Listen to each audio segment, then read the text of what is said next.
Santa Clara de Assis, fundadora da Ordem das Clarissas, 11 de agosto.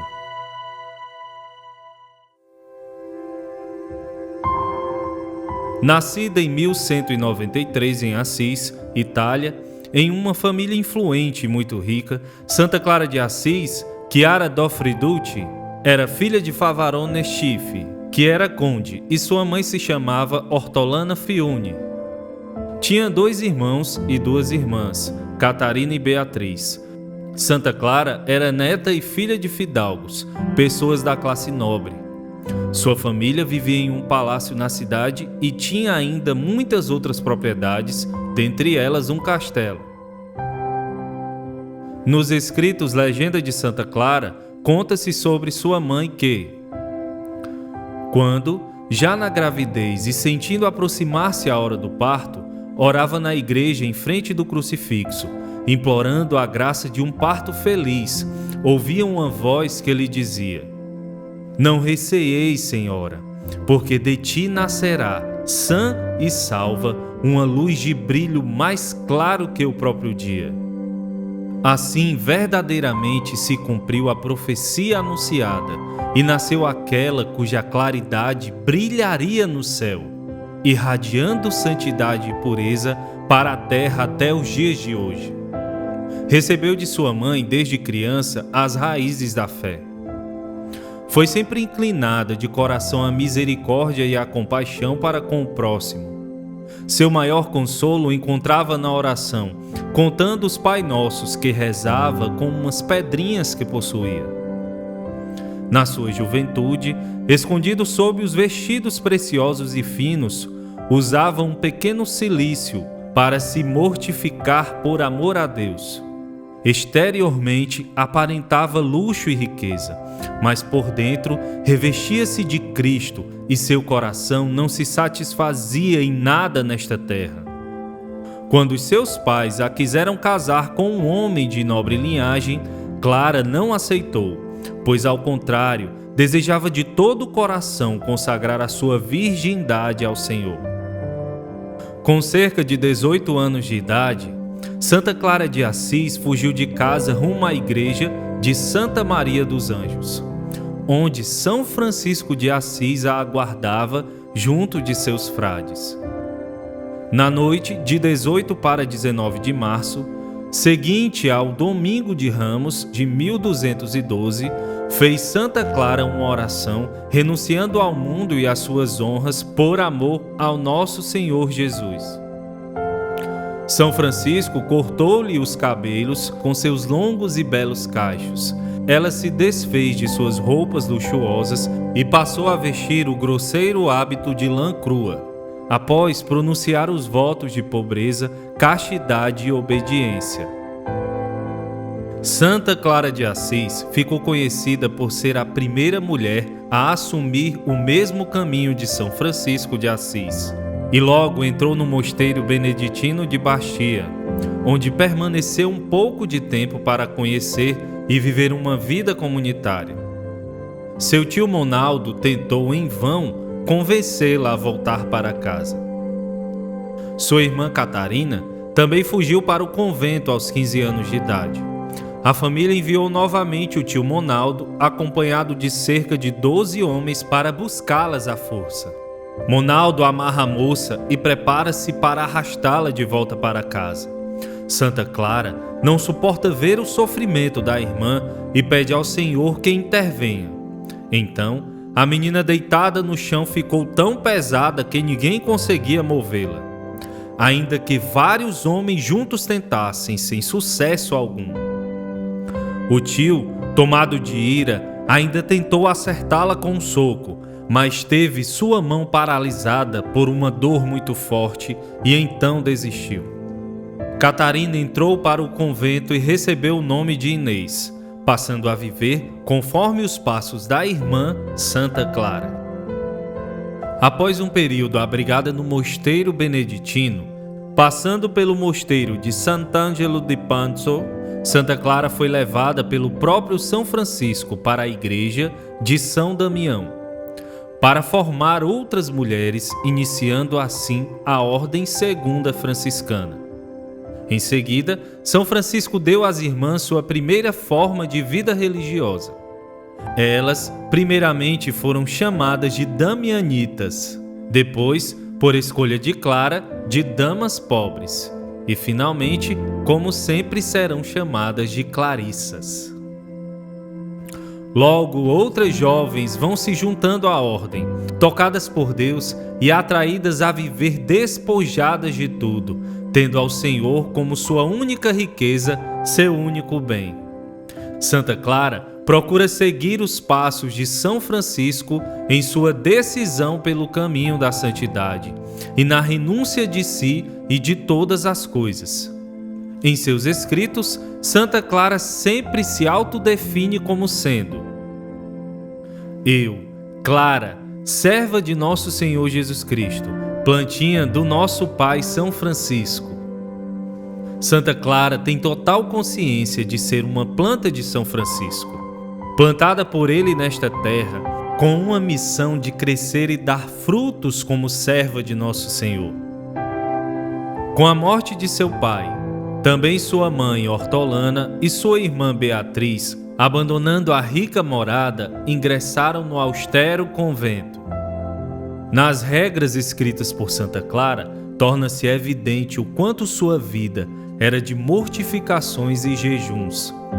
A exemplo de seu pai São Francisco, diz ela: portanto, o nosso jejum deve ser sempre rigoroso, exceto aos domingos e no dia de Natal, nos quais podemos tomar 2 refeições. Nas quintas-feiras do tempo comum, o jejum fica a critério de cada um. A que não quiser não está obrigada a jejuar, mas nós, as que gozamos de boa saúde, jejuamos todos os dias, exceto aos domingos e no dia de Natal. Um escrito de São Francisco dispensa-nos do jejum no dia de Páscoa, nas festas de Nossa Senhora e dos Apóstolos, desde que estas não se celebrem numa sexta-feira. No entanto, nós, as saudáveis e fortes, tomamos sempre as refeições próprias da Quaresma. Além dos jejuns rigorosos, andava sempre descalça, ainda que no extremo frio. Mandou fazer um vestido de pele de porco que usava secretamente debaixo da túnica, com as cerdas viradas para dentro, a mortificar-lhe o corpo. Algumas vezes usava um cilício de crinas de cavalo que apertava com força. Dormia quase sempre na terra e por almofada usava um tosco pedaço de madeira. Com o passar do tempo e sentindo o corpo cada vez mais debilitado, estendia uma esteira no chão e apoiava a cabeça em um pouco de palha. Quando uma grave enfermidade começou a mortificar-lhe o corpo, usou como colchão, por ordem de São Francisco, um saco cheio de palha. No meio de tantas mortificações, mantinha sempre um semblante alegre e seu sorriso expressava a imensa liberdade interior da qual usufruía.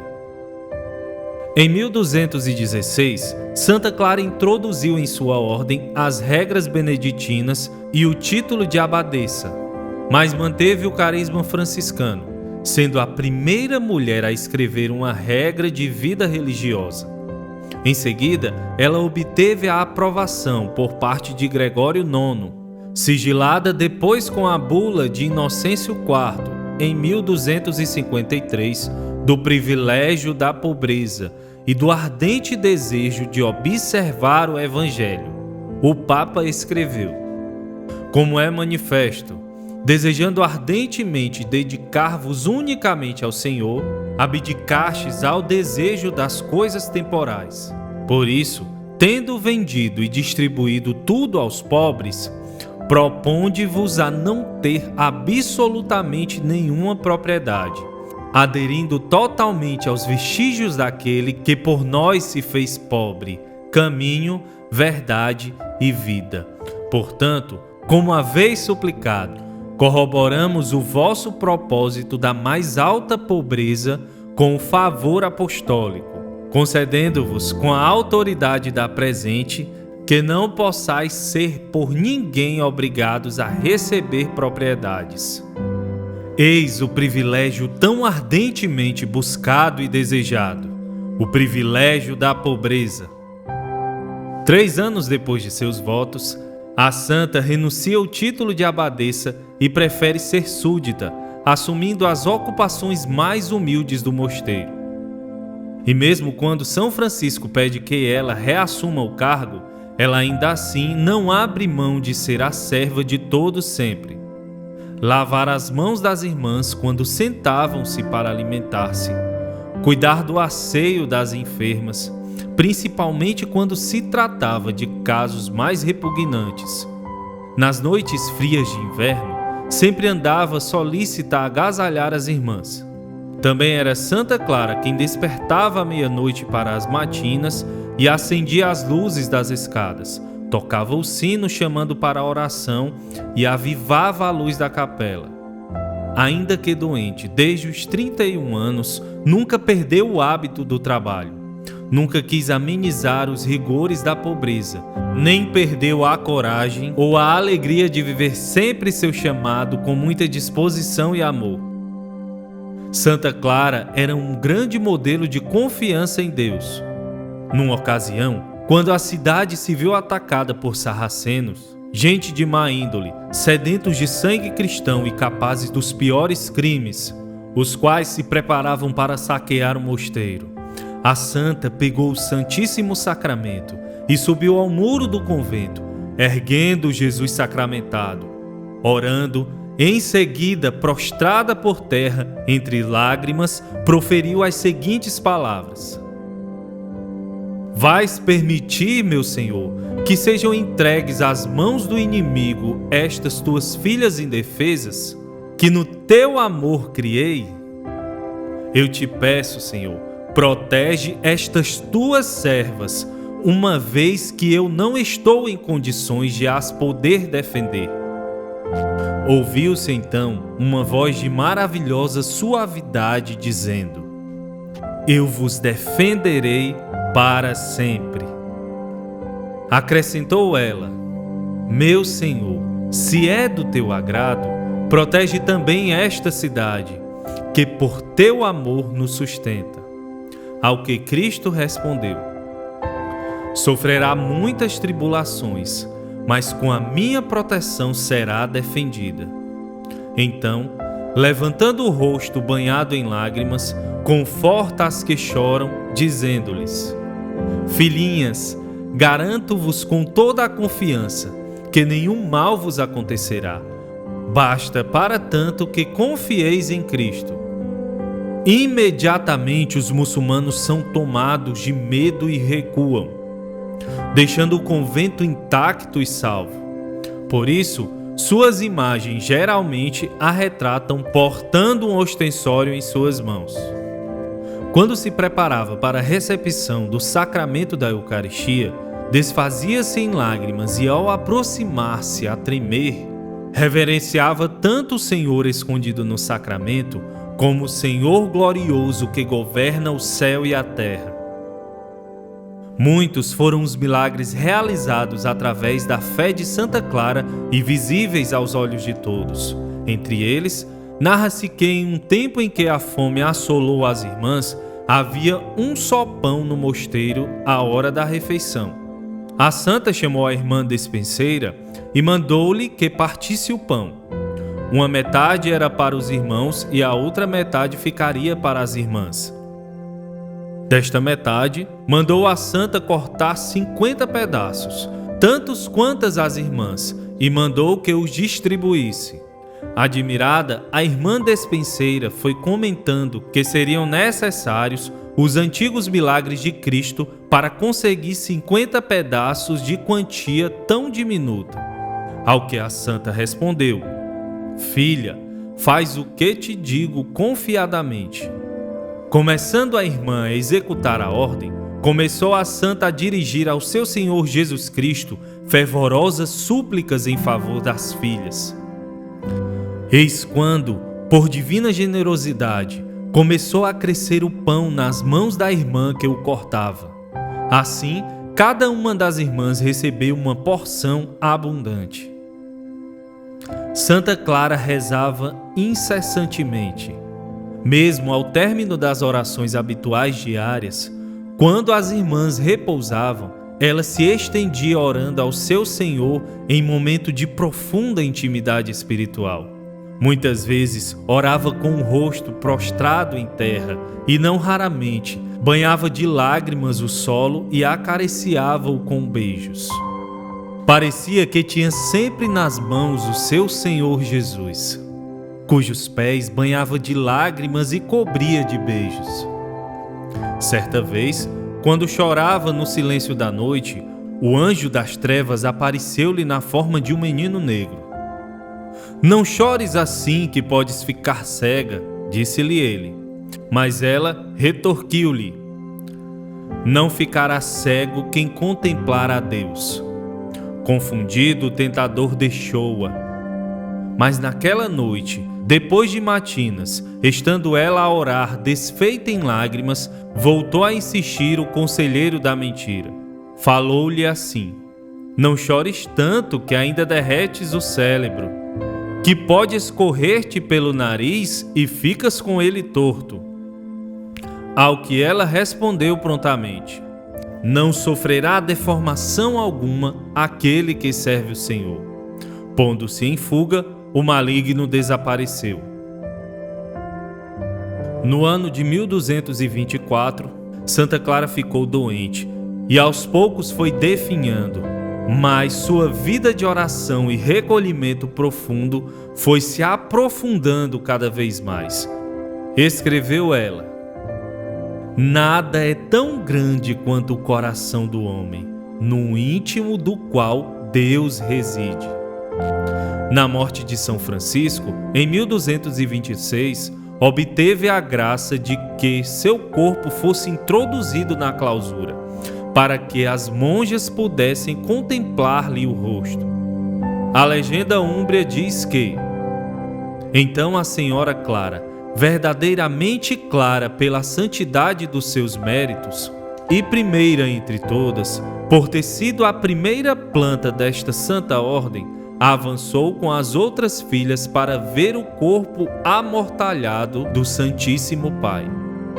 Mas Santa Clara teve ainda posteriormente o singular privilégio de ver projetadas nas paredes da pequena cela sem enfeites as imagens de São Francisco e os ritos das solenes funções que se desenvolviam na igreja de Santa Maria dos Anjos.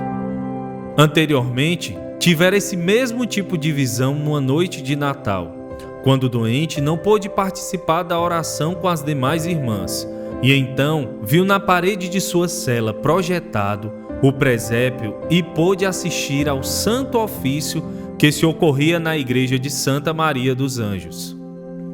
Quando as irmãs na manhã seguinte foram visitá-la, disse-lhes a bem-aventurada Santa Clara: "Louvado seja o Senhor Jesus Cristo, que não me deixou só, quando vós vos retirastes."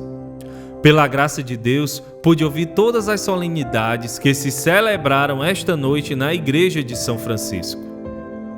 O testemunho franciscano foi chegando a outras localidades com grande presteza e fazendo nascer imensa sede de santidade em muitos corações. Tendo chegado à cidade de Praga os primeiros frades menores, Santa Inês de Praga edificou-lhes um convento. Por eles teve notícia da vida de Santa Clara de Assis e fundou um mosteiro para as irmãs pobres, no qual ela própria tomou o hábito a 22 de junho de 1234, festa do Pentecostes. Nos escritos de Santa Clara encontramos algumas cartas direcionadas a Santa Inês de Praga, que além de muito profundas revelam o entendimento espiritual de Santa Clara a respeito de suas renúncias e de seu amor a Deus. Na verdade, é uma troca maravilhosa e digna de todo louvor, renunciar aos bens temporais e preferir os eternos, perder o que é terreno para merecer o que é celeste, renunciar a um para ganhar 100 e possuir para sempre a vida bem-aventurada. São inúmeros os relatos de milagres que ocorreram através da simplicidade, do amor e da pureza daquela alma santa. Um dia, São Francisco mandou a Clara, o irmão Estevão, que sofria de ataques epiléticos, para que sobre ele traçasse o sinal da cruz. Conhecia-lhe bem as extraordinárias virtudes e por isso a venerava. Obedecendo às ordens do pai, marcou ela com o sinal da cruz e deixou-o dormir um pouco de tempo no lugar onde ela mesma costumava rezar. Acordando pouco depois, levantou-se e regressou à companhia do pai, curado da sua doença. Um menino de 3 anos, de nome Matias e natural de Spoleto, era vítima de uma pedrinha que tinha introduzido no nariz. Não havia maneira de sair, nem o pequeno tinha forças para a expelir. É nesta situação aflitiva que é levado a Santa Clara. No momento em que é assinalado com o sinal da cruz, de repente a pedrinha cai-lhe e o pequeno fica tranquilo. Uma das irmãs, de nome Bem-vinda, sofria havia 12 anos de um tumor debaixo de um braço que expelia pus por 5 orifícios. Santa Clara compadeceu-se dela, traçou-lhe o sinal da cruz e tão logo ficou curada do tumor que há anos a incomodava. Um ano antes de Santa Clara de Assis falecer, ela queria muito ir a uma missa na igreja de São Francisco. Não tendo condições de ir, por estar muito doente e debilitada, ela entrou em oração e conseguiu assistir toda a celebração deitada em sua cama, na cela do convento. Segundo seus relatos, a missa aparecia para ela como que projetada na parede de seu humilde quarto. Tudo foi confirmado quando Santa Clara de Assis contou fatos acontecidos na missa, detalhando palavras do sermão do celebrante. Mais tarde, várias pessoas que estiveram na missa confirmaram os fatos que Santa Clara narrou. Por todas estas visões prodigiosas, em 14 de fevereiro de 1958, o Papa Pio XII proclamou oficialmente Santa Clara de Assis a padroeira da televisão. Santa Clara viveu 27 anos após a morte de São Francisco. O enviado do Papa Inocêncio IV levou a demorada e aguardada bula de aprovação do privilégio da pobreza à santa na manhã de 11 de agosto de 1253.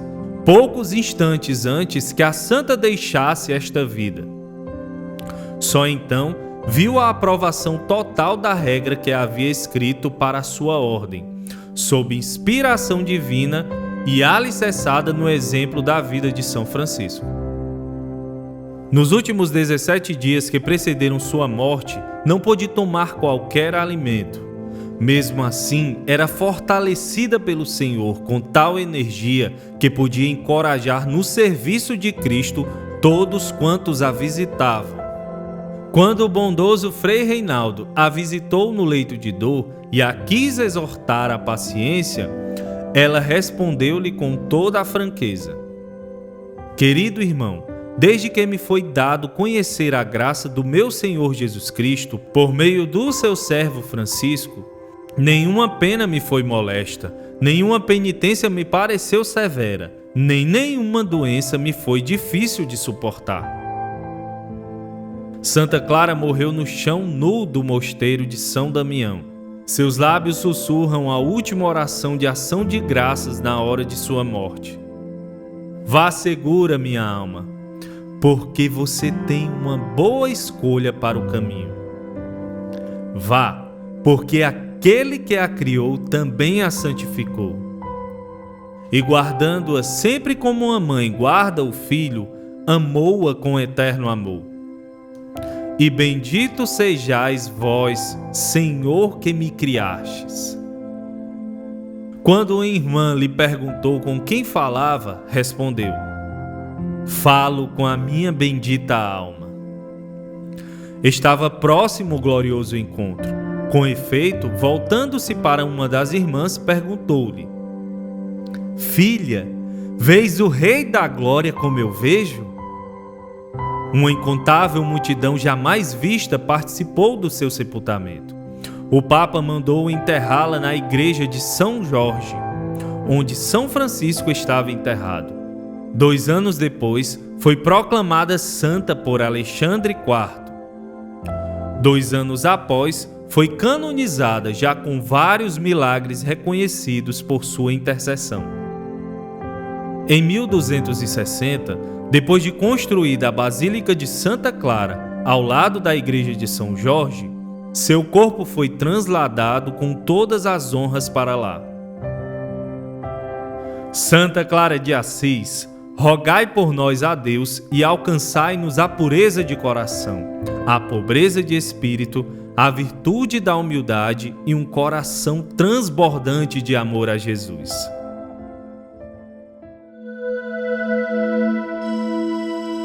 Santa Clara de Assis, rogai por nós.